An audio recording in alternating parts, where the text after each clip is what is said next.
Welcome back. The news in details. President Abdel Fattah al-Sisi arrived in the United Arab Emirates on Monday. During the visit, the president met with UAE's President Mohammed bin Zayed Al Nahyan. The presidential spokesman, Ahmed Fahmy, said that the two leaders probed means of boosting close bilateral ties and held consultations over regional and international issues of mutual concern. President Abdel Fattah al-Sisi met Monday in Abu Dhabi with His Highness Sheikh Mohammed bin Zayed, President of the United Arab Emirates. The two presidents expressed their pride in the close fraternal relations between the nations, reflected in the close coordination between the two countries, with the aim of supporting the stability of the Arab region, especially at this stage in which the challenges are increasing internationally as well as regionally. The meeting also discussed ways to strengthen bilateral relations at various levels, especially with regard to revitalizing economic cooperation, joint investments and trade exchange, in addition to enhancing cooperation in many development fields to achieve the interests of the two brotherly peoples. President Sisi also congratulated the United Arab Emirates for its space achievement by undertaking the longest space mission for an Arab astronaut, wishing the United Arab Emirates and its people further progress and prosperity.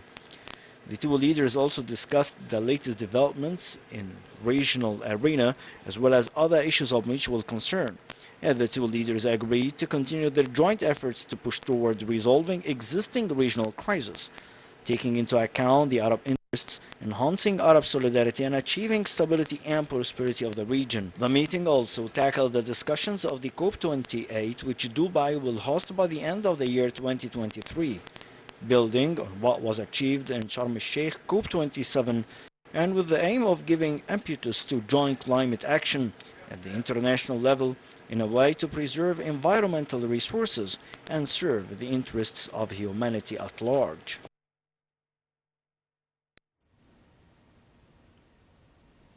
Foreign Minister Sameh Shukri participated on Monday in the UN Summit for Sustainable Development Goals (SDG) in New York, which is held on the sidelines of the UN General Assembly meetings.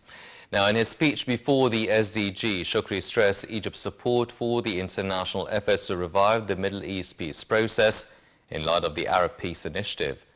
The Foreign Ministry said that the top diplomat will also deliver Egypt's speech before the UNGA on September 23rd. Also on Monday, the Foreign Minister presided over an Arab ministerial meeting which was held on the sidelines of the UNGA meeting. The meeting tackled means of coordinating efforts aimed at supporting Arab issues in the UN, especially the Palestinian cause.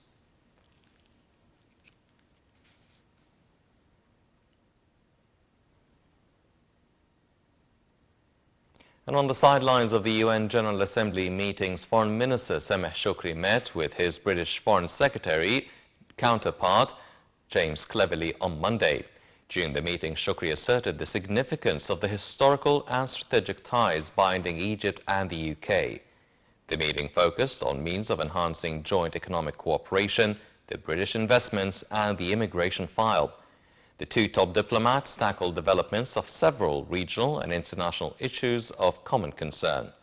The minister is scheduled to hold a trilateral meeting with counterparts from Cyprus and Greece. Egypt on Monday denounced a forced visit by a group of Israeli extremists into the open courts of Jerusalem's Al-Aqsa Mosque compound under protection from Israeli occupation authorities. A Foreign Ministry statement called on Israeli authorities to put an end to such provocative and illegal visits that hurt sentiments of Muslims worldwide and fuel tensions in the Palestinian territories.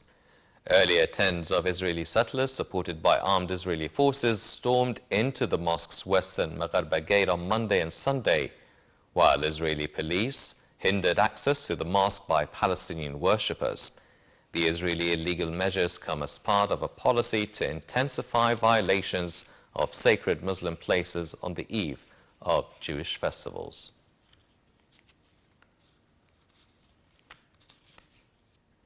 Minister of Defense Lieutenant General Mohammad Zeki met on Monday with a Hungarian counterpart, Krzysztof Szalai, Bobrovensky and his accompanying delegation, where the high-ranked guests inspected the Guard of Honor.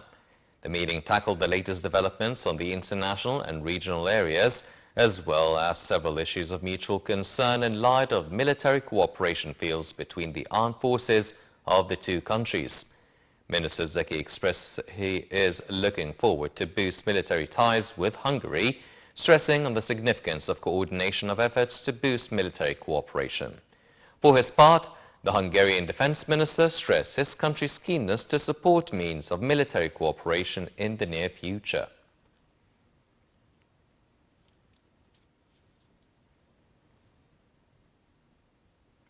The military spokesman stated that a tanker loaded with ammunition was subjected to a sudden overturn accident where 9 officers and other ranks were martyred and injured.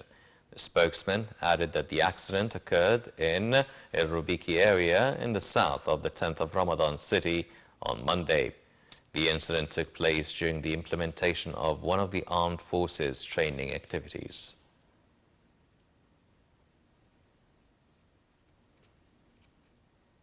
Upon President Abdel Fattah al-Sisi's directives, a supply ship of the Egyptian Maritime Forces arrived in Port Sudan with hundreds of tons of food and medical supplies offered by the Kuwaiti Red Crescent, the Arab League, the Egyptian Crescent Society, and Sudan's embassy in Egypt. For their part, Sudanese officials expressed appreciation for the efforts exerted by Egypt's government and people to overcome the crises in Sudan.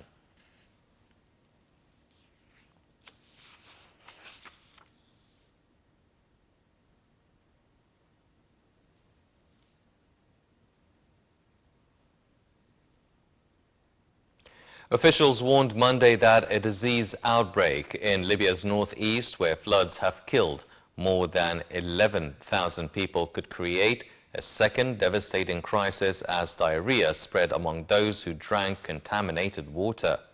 In a statement, the United Nations Support Mission in Libya said it was particularly concerned about water contamination and the lack of sanitation after 2 dams collapsed during the Mediterranean storm Daniel, sending a wall of water gushing through the eastern city of Derna on September 11th.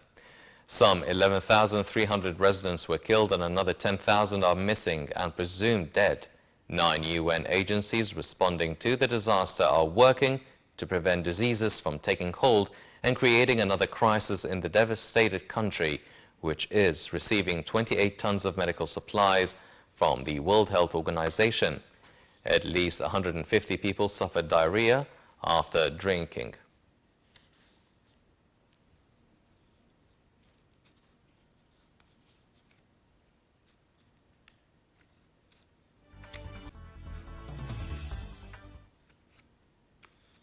The General Syndicate of Social Workers, as well as the local syndicates, expressed the greatest gratitude to His Excellency President Abdel Fattah al-Sisi for his generous initiative that he announced in his latest speech to relieve the impacts of the economic crisis and the spike in prices through the expansion of social protection procedures for the people with greater needs under his wise leadership that aims at the achievement of social stability and safety to all citizens.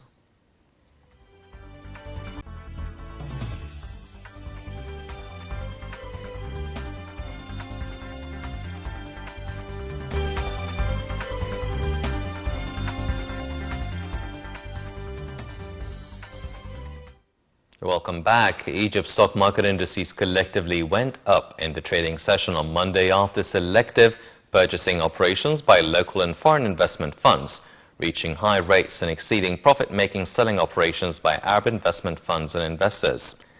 The benchmark EGX 30 index gained 0.42%. The EGX 70 index for small and medium businesses also rose 0.94%, and the broader EGX 100 index also added 0.73%.